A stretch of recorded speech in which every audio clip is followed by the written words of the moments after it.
Hello and welcome back to episode 94 of the Championship Rounds podcast. It's been a while, but we are back in the mix, and we will start by probably reviewing the fights from last week that seem like an age away now. But yeah, we'll start with the fight that ended in a no contest on Friday morning. Michael Zarafa blatantly just quits against Nikita Tszyu in a fight that I thought Nikita was starting to maybe sort of get a foothold in a little bit in the second round. And then, yeah, he just blatantly quit and it's a no contest. So, yeah. And it's all sort of kicked off in Australian boxing over it. So, yeah, Michael Zarafa doing Michael Zarafa things, I guess. They should revoke his boxing license. That's what I say. I mean, look. I mean, it was only 2 rounds, but I don't know. It kind of looked like he was probably going to get stopped. He probably knew it. And quit. Like, supposedly he was seeing double, but, you know, I mean, do you think other fighters haven't been seeing double and just fought on? I don't know. Just look, he should be finished in Australian boxing. They should have nothing to do with him after this. But they'll stick him on another pay-per-view. Maybe this is like... Maybe it's not. I was going to say maybe it's like a massive build-up for the Tim Tszyu fight. But he did pull out the Tim Tszyu fight, so probably not. I think they do a rematch. Yeah, they probably will. Yeah, like... Because they'll be pretty confident in Nikita winning that. And, like, now it's even bigger than before. Like... I'm a little bit tapped into Australian media, I guess, because like I follow a couple of other sports that are big in Australia, so like I see a bit of it, and like it's sort of crossed over a little bit in the way that big fights do, and like it's rare for boxing to cross over like that. But like you've got rugby league players like ripping into him, which is probably regular for Australian boxing, really, because they all end up boxing, but you got cricket players ripping into him. You got everyone in Australia sort of ripping into Zarafa. I was going to say if the cricket guys were ripping into him, then it's serious. Rugby, yeah, that's okay. But cricket, bloody hell, it's crossed over like massively. Like it was one of the biggest stories in Australian sport, and like, yeah, they're going to do a rematch because. The reality is every boxing story needs a villain. Every big fight needs a villain, really. Unless it's like an undisputed high level fight, every fight needs a villain to sell. And that's just the reality of the sport.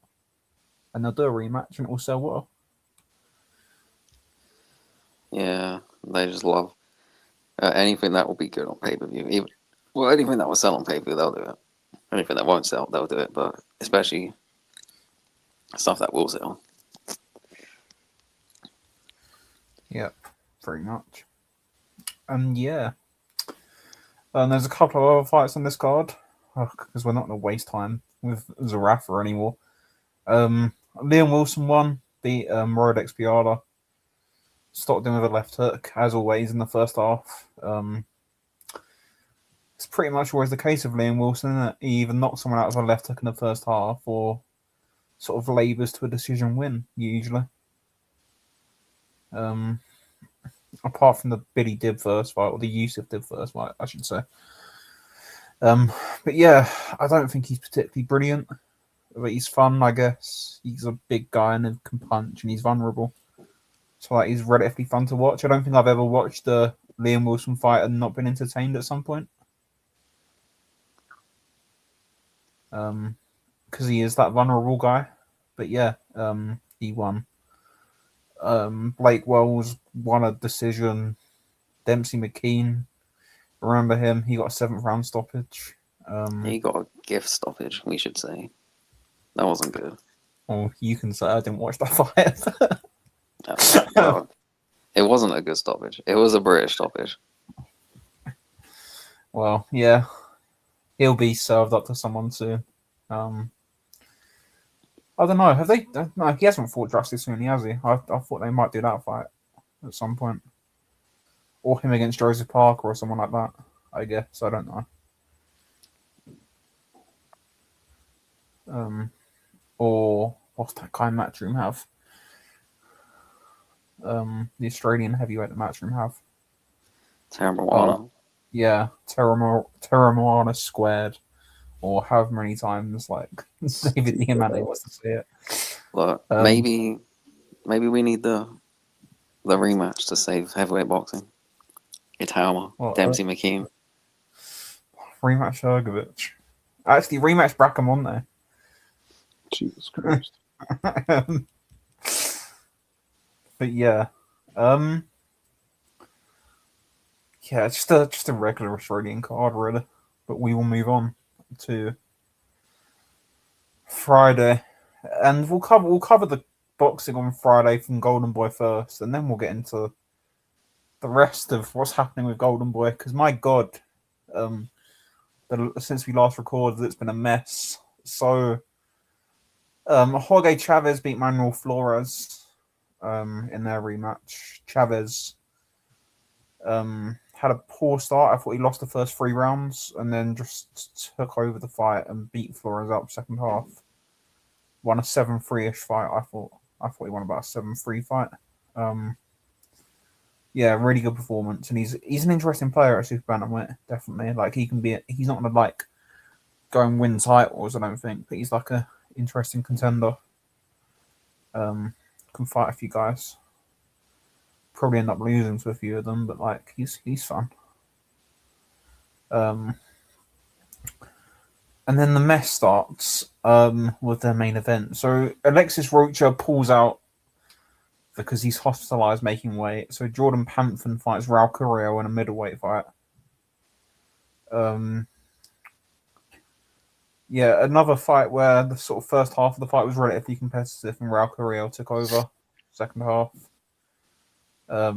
Just a ridiculously poor fight, really. Well, not a poor fight. It was fun enough, but like it was like a very, very basic middleweight against a quite good welterweight who was overweight and couldn't be bothered to really put his foot down, and it was just that type of fight. Yeah. Scrappy Ramirez beat Brian Rojas easily. Ruslan Adolayev battered someone. That was a good performance. Fabian Guzman won. But yeah, Caden Griffiths won as well. But we will get into the Golden Boy fiasco. Oh my God.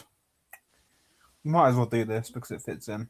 I think it was Thursday. The news broke that Virgil Ortiz is suing Golden Boy. And basically it's all going to shit. Virgil Ortiz is taking legal action against his promoter because they believe he's out of contract. And obviously Oscar doesn't believe that.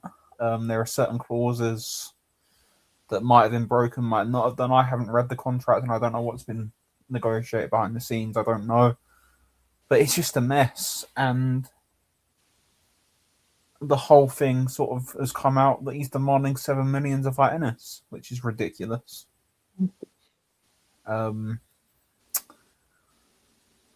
Yeah, this fight isn't going to happen. It's all falling apart. Unsurprisingly to anyone, really. It was not going to happen.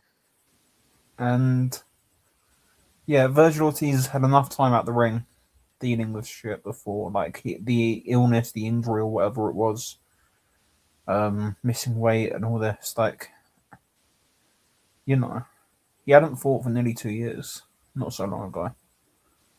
And he's only really had 3 fights back, if you're talking like proper fights. Obviously, you had Lawson and you had the Lawmail that would just knock over jobs. But Bowatrap, Majmurov, and Lubin, there is only real proper fights.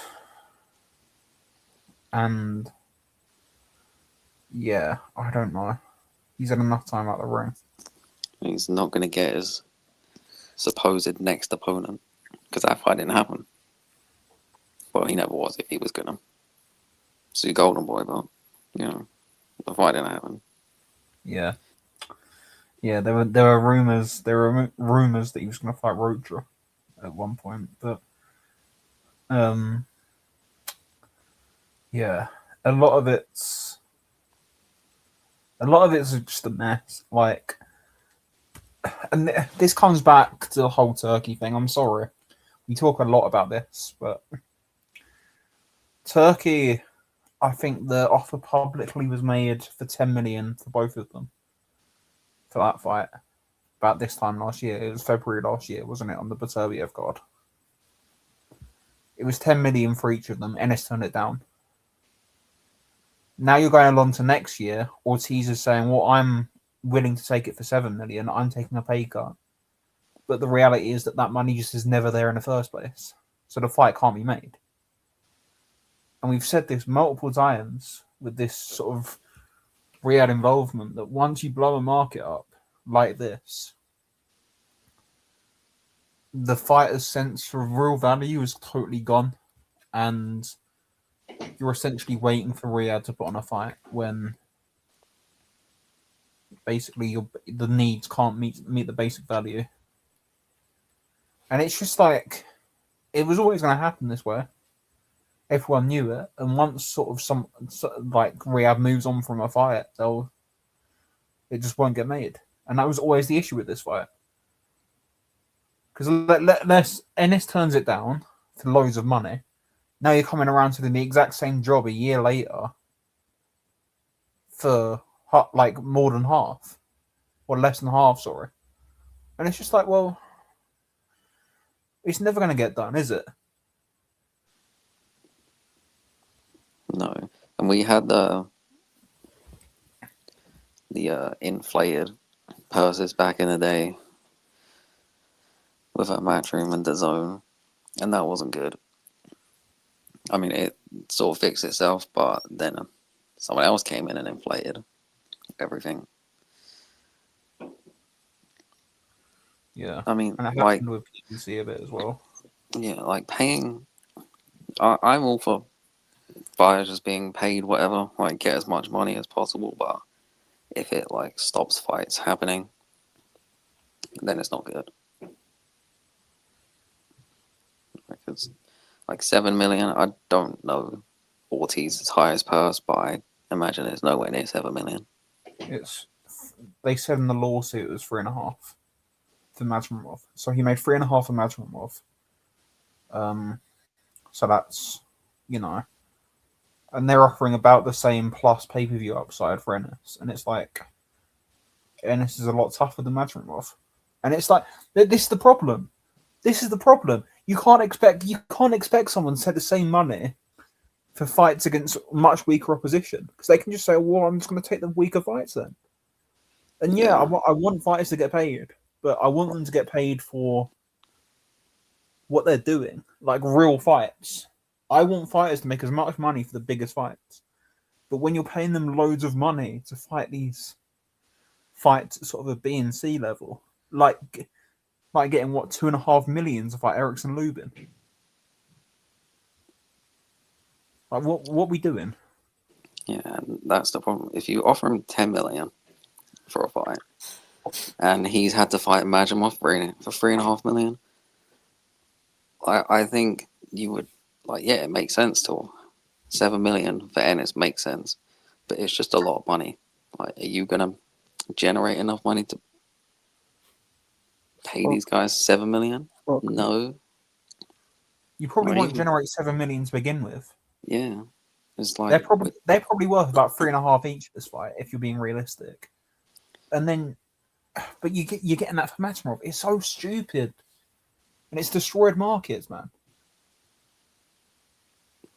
But like it's like it ruins the thing. But it's like, if you're gonna pay these guys that money, then yeah, cool, whatever. They shouldn't turn it down, but you shouldn't offer it. It's not the fighter's fault. This is your fault for offering fighters too much money. Like, too much. Shout out Eddie. Like, it's never too much money. If fighters putting their lives on the line, it's never too much money, but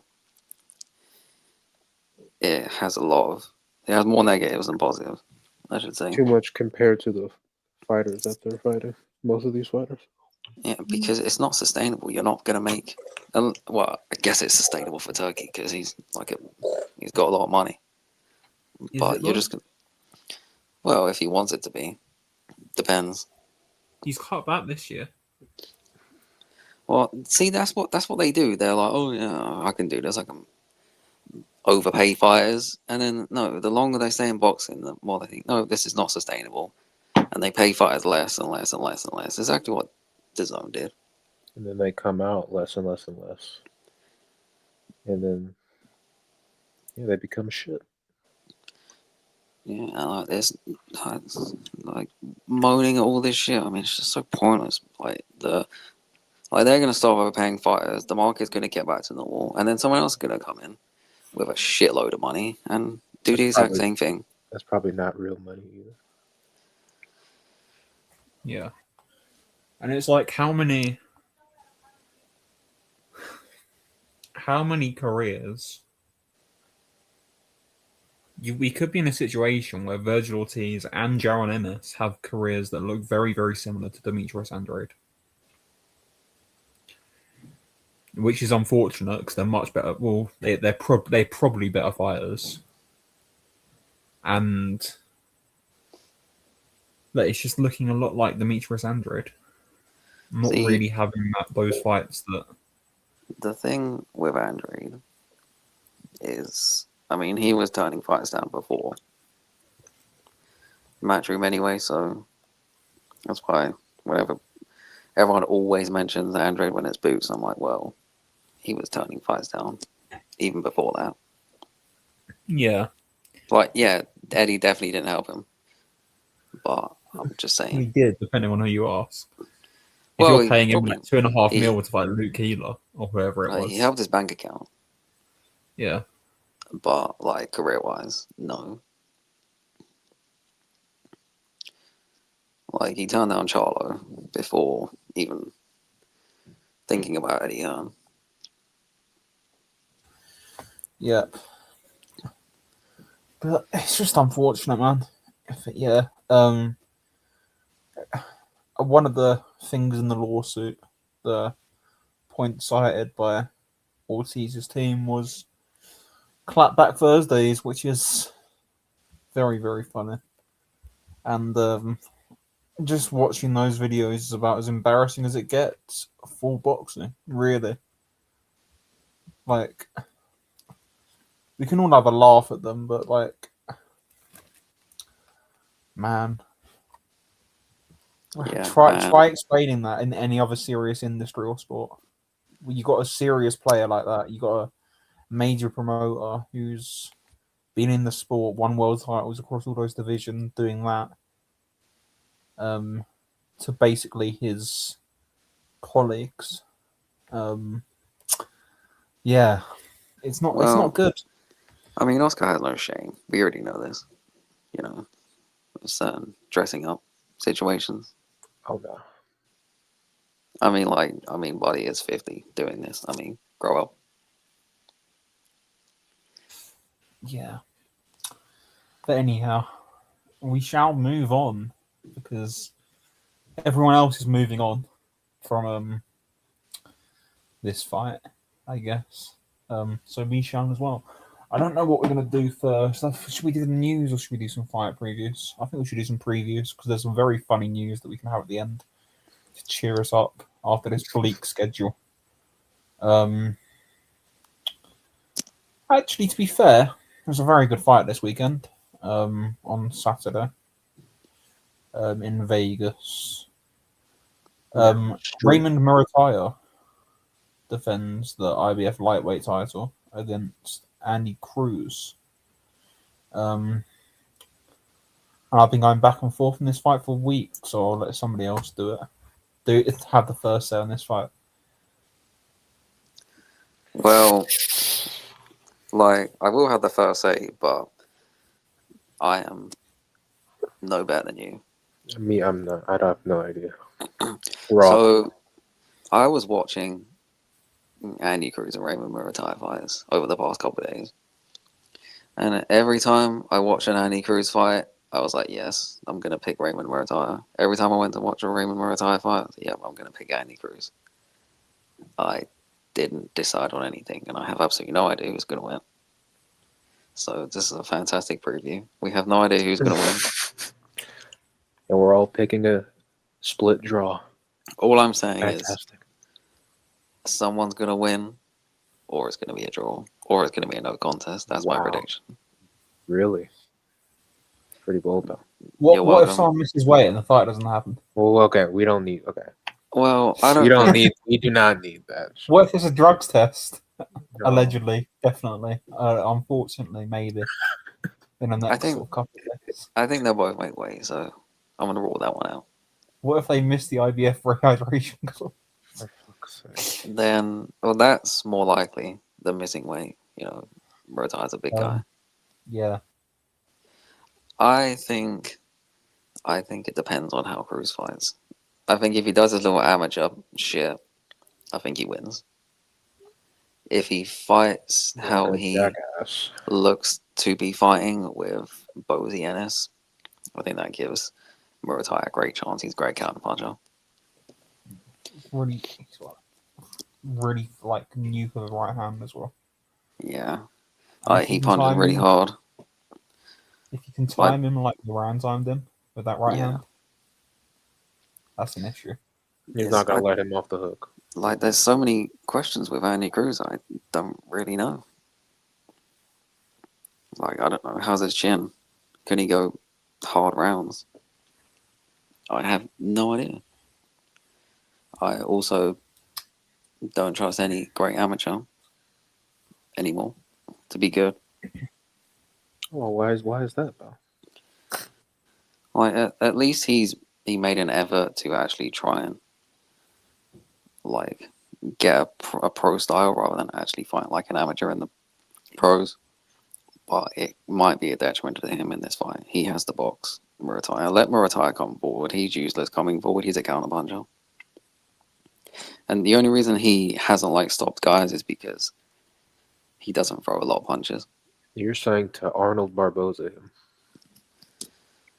Yeah, pretty much.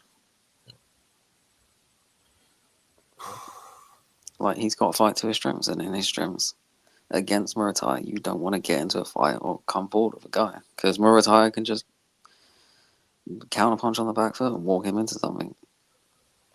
But you know, the foot speed difference is crazy. Like, Muratalla has really good footwork, but like they're slow. And you know, Cruz's footwork's great. I mean, he's really fast and his fast hands. So yeah, Muratalla has a weird thing where he has like pretty good reflexes, but he's not like quick. Really. Yeah, and like he dominated Abdullayev, but he kind of just did it in like second gear. That He was didn't. that was artificial intelligence. Like, I mean, it was a really good performance, but like he could have upped it. Probably gonna stop him. Like a couple Easy. rounds. Easy. Like, Abdullayev had a couple rounds where he was doing some good work and won a couple rounds, but other than that, I mean, he was just counter punching, pretty much. This is why I think he hasn't stopped a lot of his more recent opponents. I mean, he's not a volume puncher. He doesn't throw enough, and he does neglect the body a bit, which isn't great. I have a feeling you're going with Cruz by 0.1%. He has a big advantage of Robert Garcia in his corner though over Bozy Ennis. Although, you know, Bozy Ennis turned Jack Carroll into an entertaining fighter, so maybe not. I was kind of, Yeah. I don't know. Might be a magician. Like, I don't know. Is it going to be like a come out party for an elite future pound for pound guy, or it's going to be another amateur that's not good in the pros being beaten by just a good, well schooled fighter? I think I might be 0.1% leaning Muratalla as of right this second. Will most likely change. I'm conflicted. Remember, we all Because can't like you pick the same person. If You have to Muratalla, pick- if Cruz boxes like an amateur, he could win this fight very easily. But He would. He would win this fight very easily. I don't know if he will. I don't think he's not I gonna. don't trust him. I mean, you never know because We don't. with like Ennis, like he comes forward against the boxers, but then when he fought Stanionis, I mean, he mixed up and boxed Stanionis. So maybe There's an old phrase that has no relation to how this fight's gonna go really, or a breakdown for this fight. But I've remember talking to somebody who'd been watching boxing for years. This was probably 5 or 10 years ago, like years and years ago. And it's always stuck with me a little bit. You can never trust a Cuban. You did all that build up for that. Okay. You can never trust a Cuban. Like, when has a Cuban won a big fight? Apart from like Rigondeaux against Daenerys. yeah, and Rigo is just That was different. 13 Rigo's different. years ago as well. Yeah, but you wouldn't trust Rigondeaux to cook you dinner, would you? Because the kitchen would explode. So you can't trust him. But on a serious note, you can't trust. I don't know if I can trust them. You can trust Ray Basie. You can't trust David Morrell. Do I trust Andy Cruz? And I think I do. I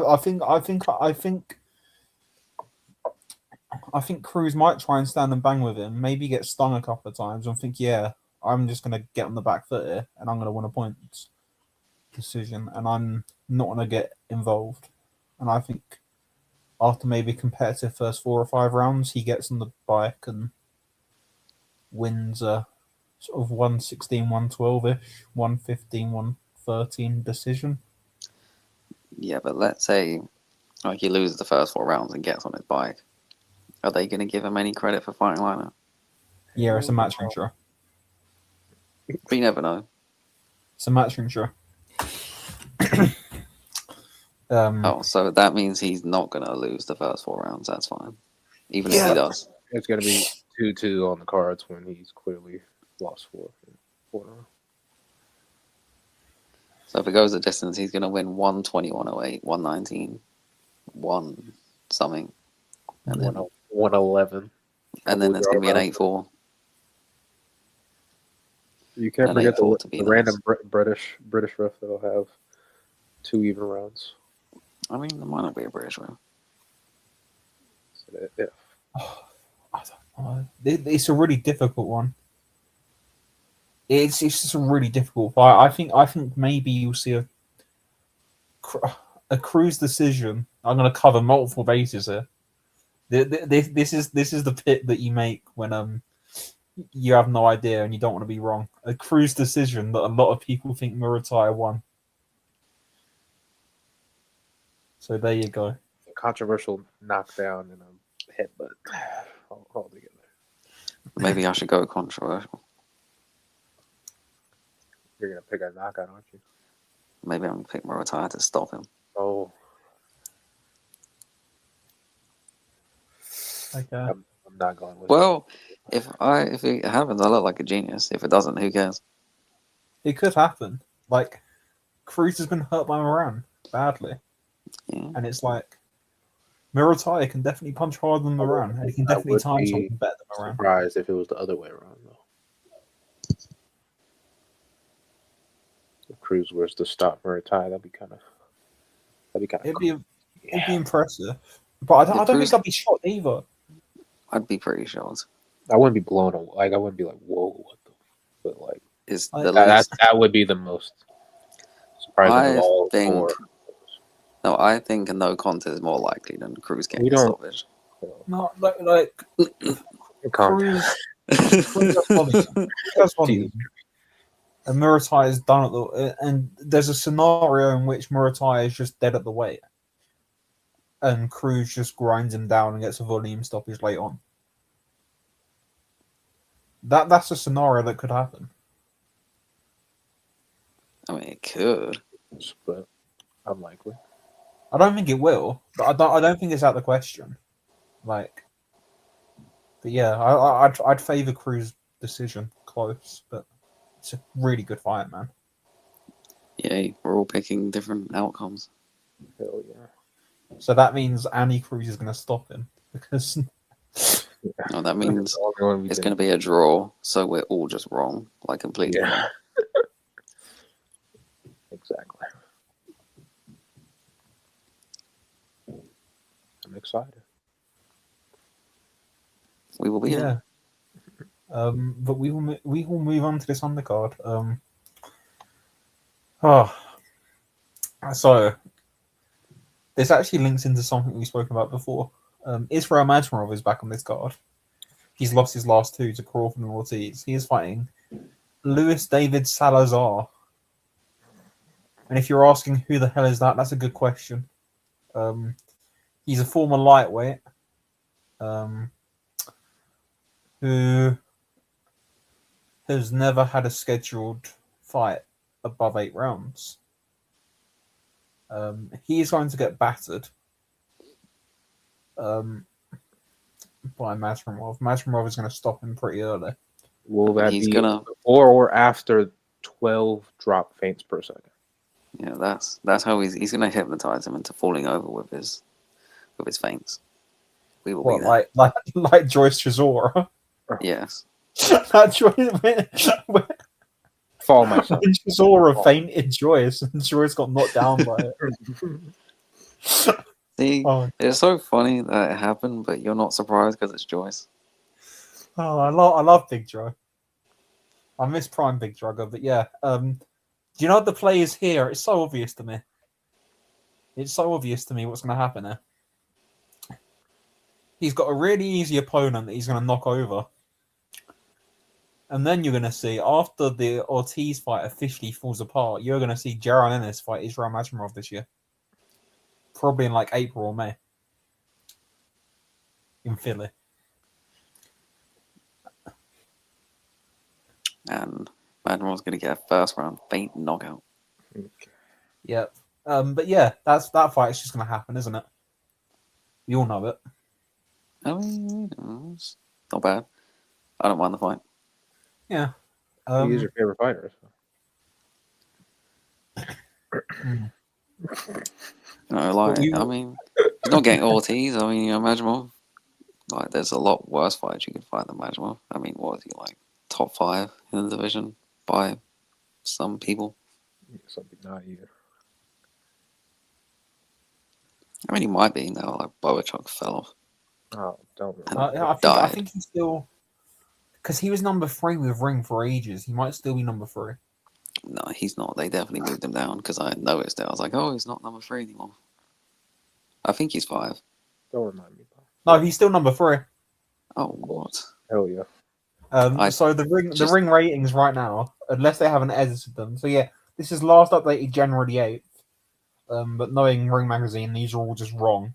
And so you got Ortiz at 1, Fundora at 2, Madrimov at 3, Murtazalia 4, Xander 5, Ennis 6, Brandon Adams 7, Barao 8, Boachuk 9, Bakary Samarke 10. Maybe it was TBRB that had him 5. Possibly. But yeah. Isn't that weird? If Ortiz Madrimov 2 happened, it would be for the vacant ring belt. And Madrimov hasn't won a fight in like nearly 2 years. Fucking nasty. Yeah. Yeah, but anyhow. Khalil Ko is fighting Jesse Hart on this card. That's a very interesting fight to me. Obviously, Khalil Ko had the issues with Gallegos. It was some sort of injury or illness in the first fight, wasn't it? That he probably shouldn't have been in there with, and he got beat up in that fight. He fought with Brabdo. Yeah. It's And actually then, insane. Did work that his corner allowed him to do that, but yeah, ridiculous. But he came out in the second fight, and he's only fight last year, and just battered Gallegos. Like the jab instantly just sort of started smashing his face a bit. Just like he broke his nose and his cheek or something, and Gallegos ended up quitting in that fight, and he looked really, really good. But this Jesse Hart fight is tough. Jesse Hart's a good fighter. He's slick. He's just a really solid light heavyweight. Ran Zerdo close a couple of times. Ran Joe Smith relatively close. But yeah, I think this is a tough fight. I think Ko probably wins it. He's probably a bit bigger. He's more active. But it's a tough fight. I do not think it's a tough fight because this is 2026. outstanding. I think I don't think Ko's that good though. I mean, he's good enough to be a 2026 Jesse Hart. He's Like, gonna- yeah, he's he gonna was stop him in the first half. he was running Zerdo and Joe Smith, like, yeah, close, like 7 and 5 years ago. I mean, when was the last time? When was the last time Jesse Hart even fought? But let me check. Maybe I'm thinking of the past, but like, I don't think Ko's that good. I think it's a tough fight because On April 2024 was his last fight Brilliant. against Daniel Aduku. Look, if Khalil Ko struggles in this fight, he should just pack it in. Like, he's not going to be anything. no, he can be something. He can be a comeback fighter for Batavia. Anthony Yard's something. Oh, Anthony Yard is nothing. He just happens to have a promoter that can get him title shots. Khalil Ko against Ben Whitaker. okay. That's what you're gonna get. But yeah, Ko should win, but I think he might struggle a little bit early on. I think he'll probably stop him second half. Though. I mean, he shouldn't struggle early on. Jesse Hart's been inactive. He's a ring rust. I don't Gonna end know. in a knockout, and that's all it is. He's going to stop him in 3 rounds. We will be there. 5 rounds. Log it. 1 round. First punch. The Jogba. Harper. Yeah, he's going to cut his Harper. Yeah, hopefully. But yeah. Also on this undercard, there's a couple of interesting fights. Amari Jones is back against Jerome Baxter. That's sort of an interesting fight. I should rephrase that. There's some interesting fighters on this card, not necessarily interesting fights. So Amari Jones, Olympic medalist, is obviously back. You got Ronnie Alvarez, who won the same youth world championships as Atama did.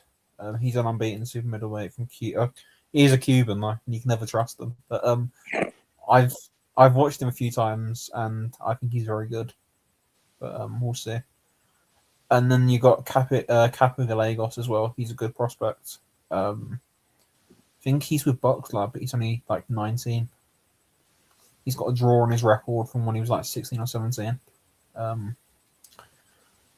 Against Missile Vasquez, I think he's been in with a couple of people. Yeah, Seidel Horta and Musa Gulam. I reckon none of you people know these names, but I'm a nerd. So, and then you've got Zaquin Moses as well. He's on there. But yeah, that's the matchroom show. For whoever's interested. But we shall move on to Friday. Zuffa Boxing make their debut on Paramount Plus. With a card not particularly filled with big names, but I think it's got some good fights on there. And I think there's a couple of fights that I'm going to pit the underdog in. But we will start with the main event, which is Cannon Walsh against Carlos Ocampo. This just screams Cannon Walsh by UD in a very boring fight because he's not very good, and Ocampo is basically a journeyman at this point. Yeah, it just screams Cannonball UD when everyone's turning the fight off after the third round because it's so boring. Or not turning it on in the first place.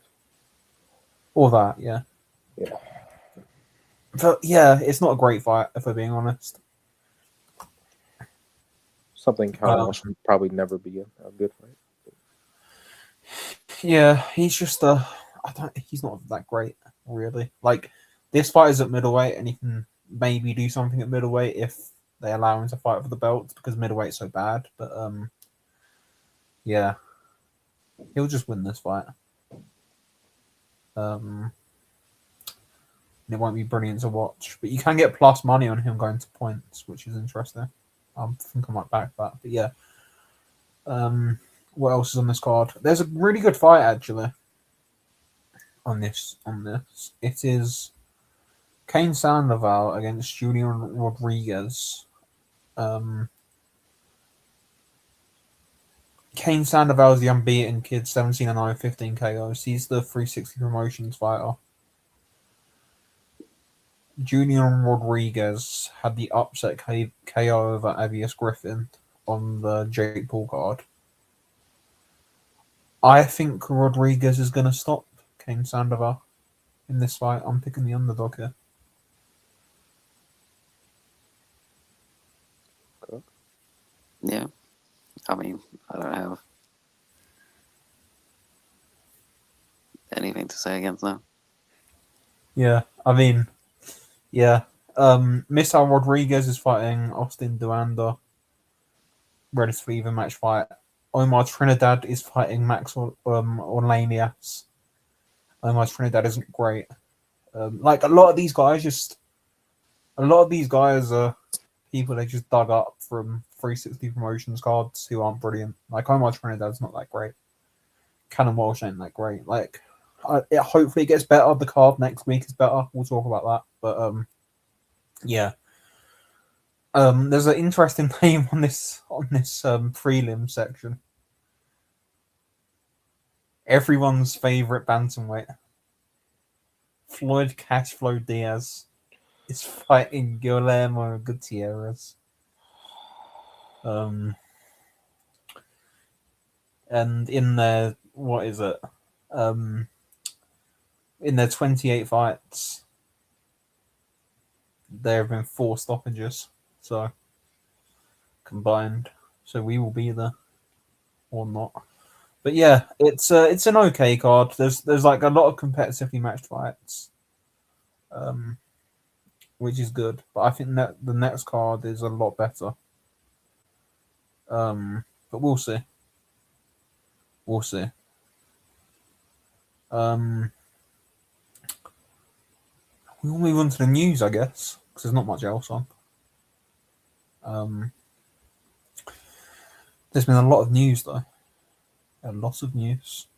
We will start with talking of Zuffa and TKO and all this nonsense. Jai Patai is signed to them, which is a bit of a weird one. It's strange because we talk about Zuffa not allowing people to fight for alphabet titles, only having the 8 traditional weight classes. And then they sign an IBF cruiserweight champion, which is just weird to me.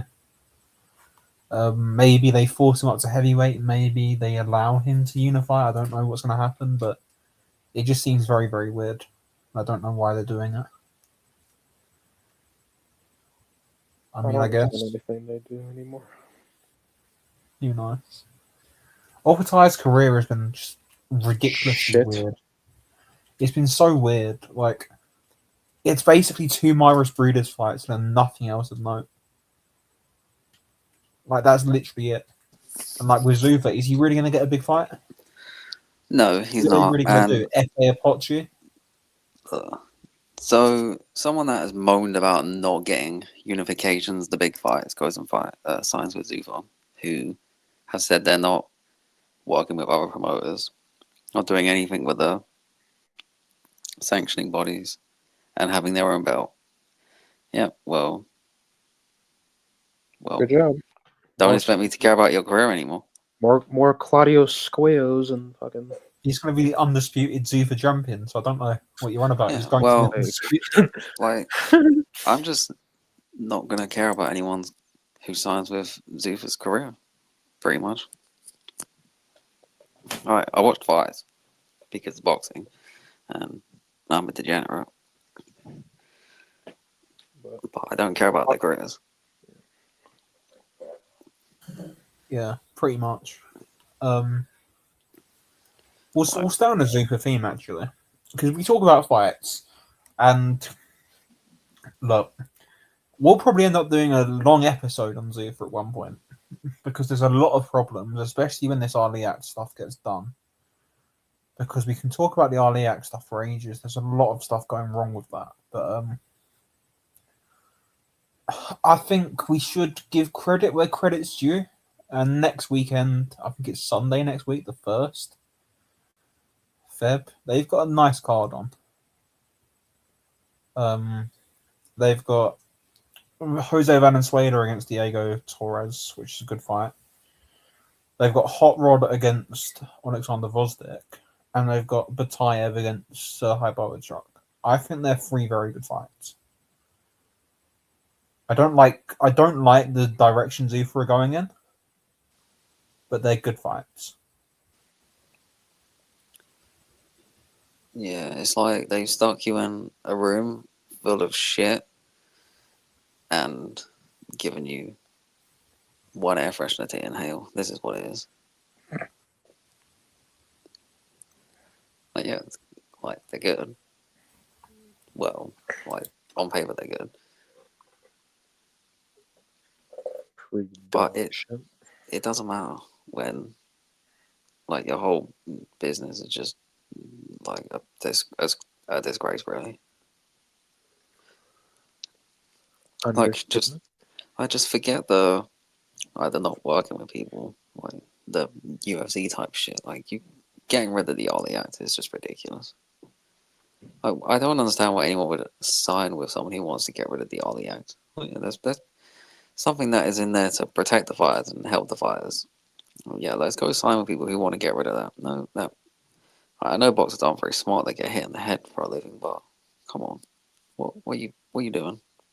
Oh, trust me, we'll get on to boxers being stupid in a minute. But I've got a lot to say about a certain someone. But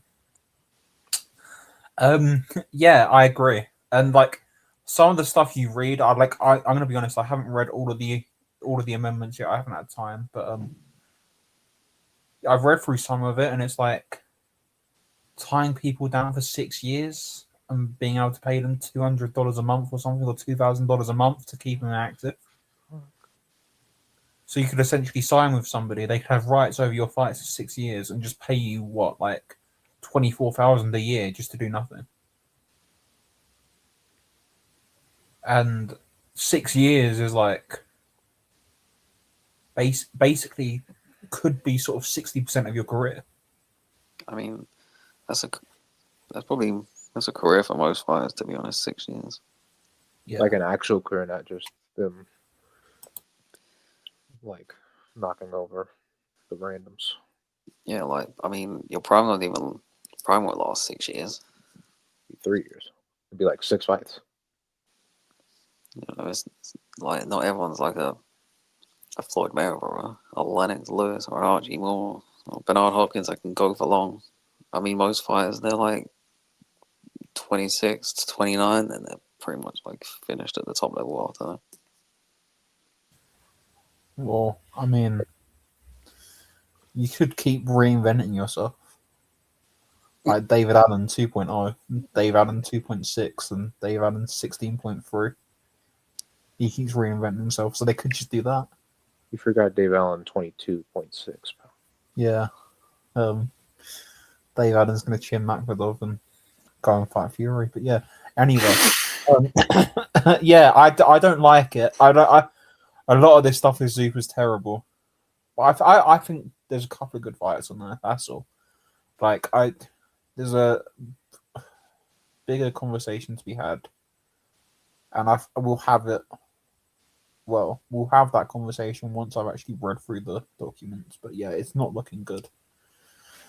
But we shall move on.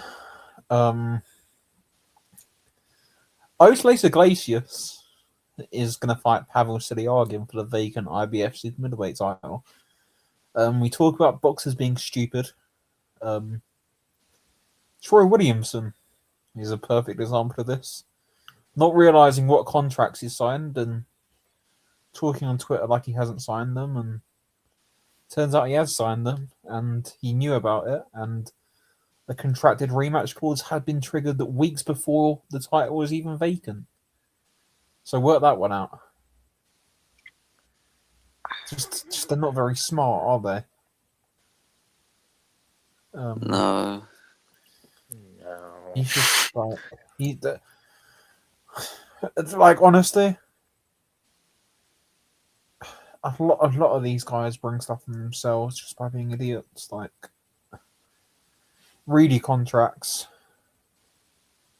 that you sign, please, especially when it like dictates how your career is going to go to a massive scale. Like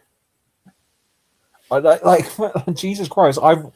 You need to be reading contracts when you're like signing up to a phone SIM card, let alone your career. Like, Jesus Christ, man. But anyway, yeah, it's not good. And like, a lot of these managers don't read contracts either, and a lot of these managers don't read like basic British Boxing Board control rules, even though to get your license you have to, and they just don't. Like, honestly, these people, man. There's so many of these people in boxing that just are just stupid. But anyhow, do you want something even more stupid? Not reading a contract. Derek Chisora against Deontay Wilder on Sky pay-per-view, headlining a Misfits show. She didn't remind me of that. I'm now angry. And I wish I was joking, but I'm not. They are headlining a Misfits Pro card in April, it's looking like, with Vidal Riley as chief support. Is this where boxing's heading?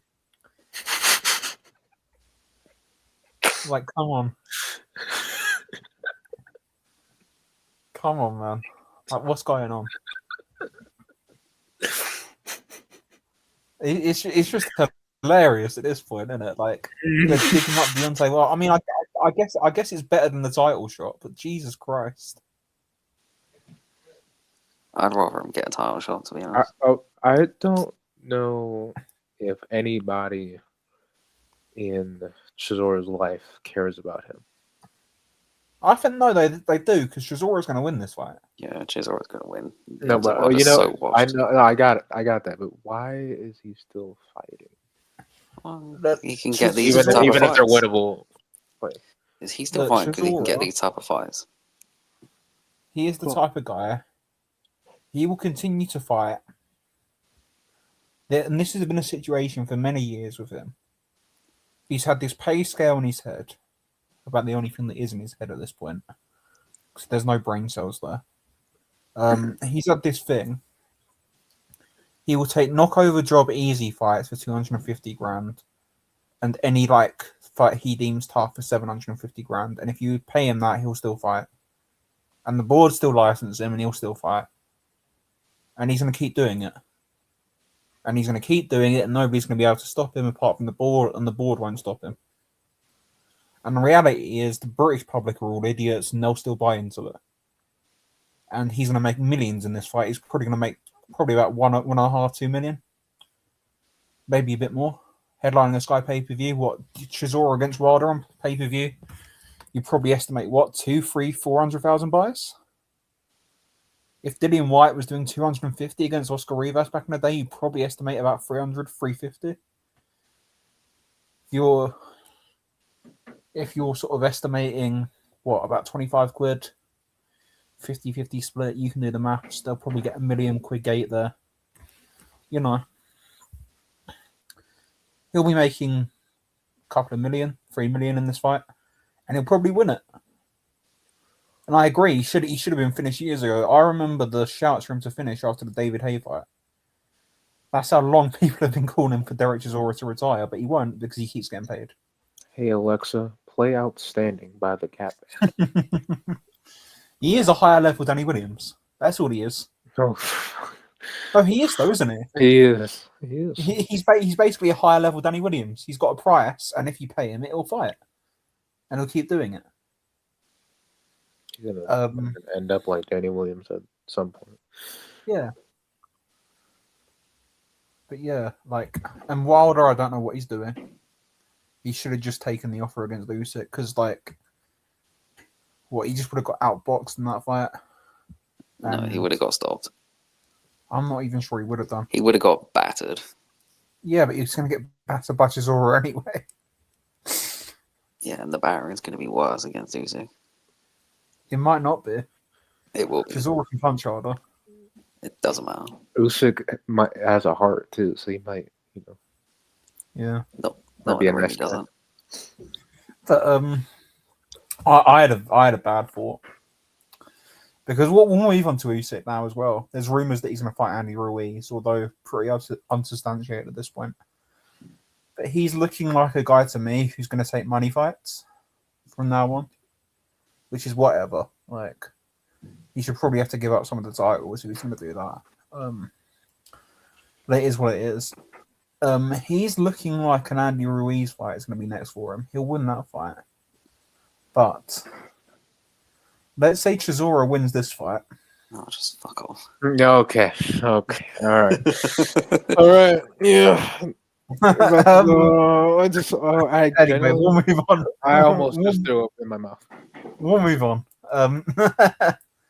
Talking of heavyweights, it's looking like it's looking like Dubois is going to fight Zhilei Zhang as well, which is a nice little fight. I guess that's a nice little fight. But Dubois will punch a fucking hole through his chest. Yeah, but it's what it is. But anyhow, Tension is fighting Gallo Estrada in April for a WBC final eliminator at bantamweight. Let me tell you right now,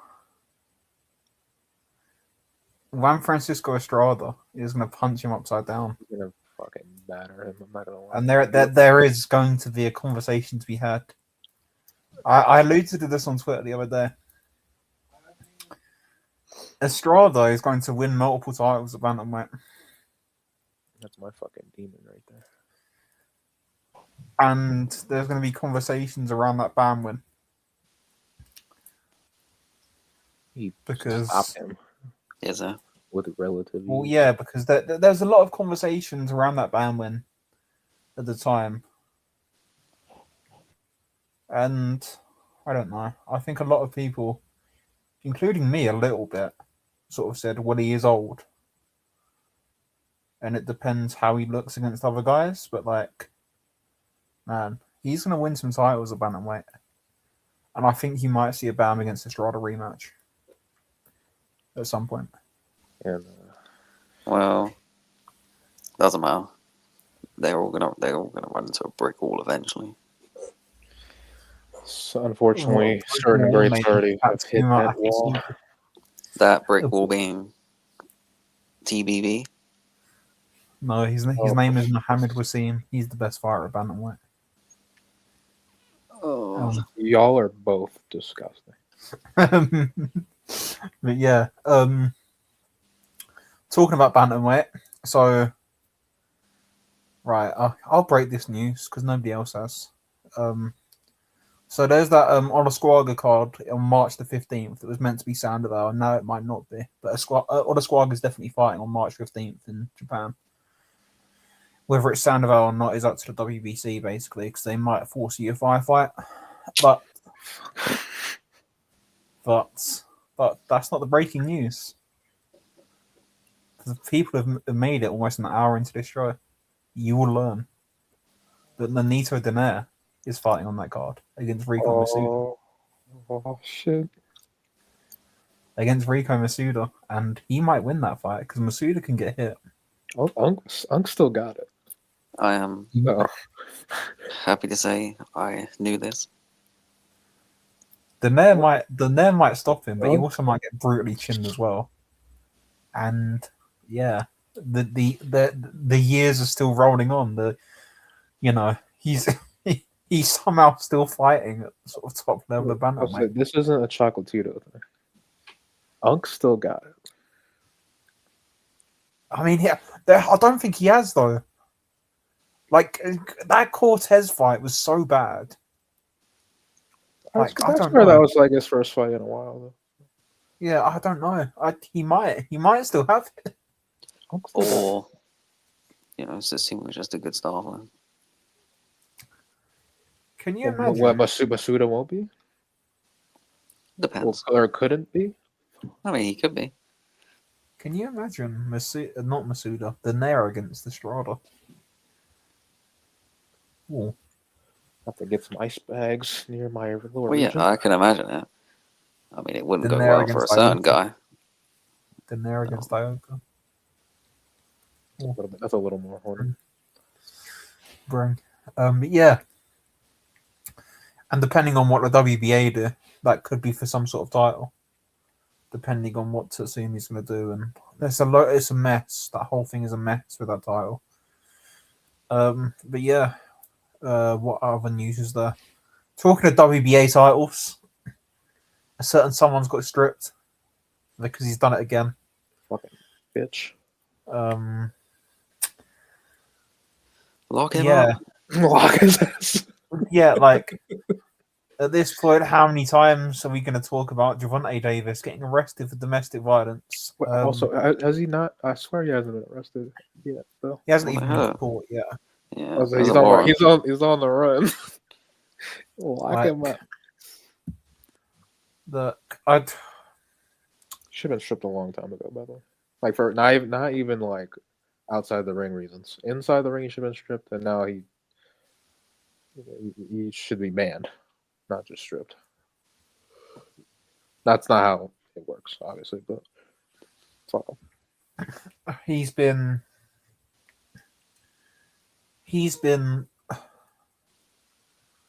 I don't want to say stuff that We can censor that. We could get the censor bar out. No, he's been No. Say what you want to say in the DM, and then I'll say it. Oh, you don't. He's no filter. Gervonta Davis has been very bad for the sport of boxing, I believe. The constant arrests, the constant accusations, the constant domestic violence he's been caught on camera doing, strangling wasn't it his girlfriend or the mother of his child at a baseball game on camera? And I think the sport of boxing is probably better off without him. And that's what I'll say. And I'm glad he's been stripped of his title. And look, he hasn't won a fight in however many years. And yeah, I think the sport of boxing is going to be a lot better without him. If you want to look at lightweight world champions, you've got a fantastic fight on Saturday between Raymond Muratalla and Andy Cruz. You've got you had a fantastic fight between Abdullah Mason and Sam Noakes. Shakur Stevenson outboxing William Zepeda. It was a brilliant performance. And yeah, we don't need any more Gervonta Davis in boxing. Yeah. Well, we will, because boxing is a breeding ground for domestic abusers. Yeah, it's unfortunate, but with him, it's just how many fucking times are you going to be able to get away with that? Like, yeah, it's not good. But anyway, it's looking like Floyd Schofield's going to fight for the vacant title, and it's either going to be against Lamont Roach or Lucas Bardi. I'd prefer a Lamont Roach fight. I think Roach definitely deserves it, although it might be against Bakadir Usmanov, who won an eliminator against Maxi Hughes. In a very close fight. But yeah, it's good to see the division move on. That's what I'll say. Right, and there's also one last bit of WBA news. Do you want to guess which division's got an interim title in it this month, or for the All of them. Well, yeah. So we've got Elnar Samedov is fighting some random South American named John Lennon for the interim super featherweight belt. Well, he's back. You said John Lennon. Yes, He's I did. back. I did say John Lennon. That's his name. Oh, okay. I thought maybe you said Joel. I was like, No, no, he said John. his name. His name is John Lennon Gutierrez, and he is 11-0 from Colombia, from Medellin. And What by he's the like. look, by the look of some of the YouTube clips I've seen, a lot of his fights definitely are not fixed, and that's the important part. And he won some sort of WBA bum belt against George Camilo Rodriguez Pardo by a split decision. That was at lightweight, and he's not fought at super featherweight ever. He's never made 130 pounds. So yeah, thanks to the WBA for making that fight. Appreciate that. Love a good bit of RCC. Yeah, sticking with an 8-year-old. It's a disgrace. Yeah, a dead 8-year-old. A dead would-be 8-year-old. Okay. But yeah, yeah, I love a good bit of RCC. They're having a tournament this weekend actually. Start their Grand Prix tournament on Saturday, which could be worth watching. That who's that guy? Oh, that guy that was in the list a load of times. What's his name? That guy. No, it's talk for 30 seconds whilst I get his name because he's an icon. You're talking about the one like who his first like 3 fights were in the list. Millions of them. Oh. All right, I'm just translating it from Russian. One sec. This is fucking great. Man. Is that it? Yeah, Magomaduri Magomedov. Oh yeah. I said it began with him. He had the same name as Adnary in there. Little list Hall of Fame. He's a list Hall of Fame. I think he's his first 3 fights. His first 3 professional fights were on the list. Yeah, what a man. So, and I didn't force him in there like I did some other fights we won't talk about, but his are real like holy shit type of fight. Yeah, so he's fighting for the first time since 2024, so he's had some time off. Yeah, he probably rested his fucking brain. He's only 22 as well. Yeah, I was like, he's doing this, and he's like, he's like Jesus. But yeah, but one thing about RCC is you usually see someone get brutally iced, which is quite fun. Or them beat the living shit out of each other. Yeah. And there's like no in between somebody getting brutally iced, them going to absolute hell and back, or then just point fighting. There's like no in between at all. So like, yeah, they're usually fun, but we will see what happens. I don't think there's anything else to talk about this week. I don't know if there's anything you need to say. Hopefully this fucking fight coming up this week actually happens, because the only thing that seemed to happen this year so far is Matias getting chinned by Dalton Smith. So let's speed this. Let's get the ball rolling. Let's get him out of here. Let's get him out of here, man. Yeah, we will see. But anyway, thank you for listening. Yeah. See you in episode. Oh, wait, no. Oh god, we ruined it. See you in episode 95.